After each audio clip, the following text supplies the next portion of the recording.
ॲनेस्थेशियोलॉजिस्ट बोलतात. रोजचे जवळपास 1-2 तरी सिझेरियन सेक्शन मी अटेंड करतो.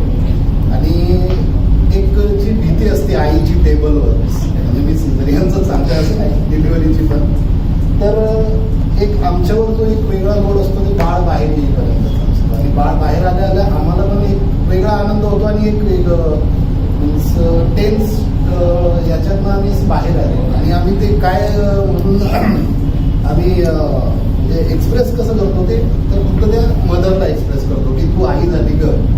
आणि मीन्स पण मला आज असं जाणवलं किंवा मला असं स्नेहा इथे यायला लागल्यापासून असं जाणवलं की आई होणं म्हणजे ती तेवढी एक प्रोसेस नाही आहे.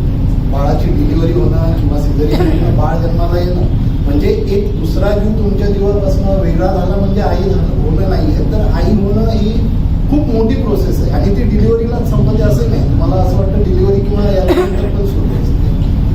तर इथे आल्यानंतर म्हणजे स्नेहा इथे आल्यानंतर मला या गोष्ट कळली. मी जसं तर 4 वर्षापासून प्रॅक्टिस करतोय, बट ही गोष्ट कळणं याच्यासाठी मला असं वाटतं की मीन्स जो शब्दांचा आधार असेल किंवा जे सेशन्स असतील ही गोष्ट खूप महत्त्वाची आहे. राहिली गोष्ट अपेक्षांची, तर म्हणजे काय सांगता येईल समजा अपेक्षा ज्या असतात समजा आईच्या आधी सुरुवातीला म्हणजे तिला असं होतं की मला असं वाटायचं की ही मीन्स खूप लवकर चिडचिड होते, तर तिला आई पण सांभाळलं जायचं म्हणजे बाळ एवढं त्रास देतं किंवा काय, या गोष्टी आपण पाहिलेल्या असतात वॉर्ड्समध्ये वगैरे.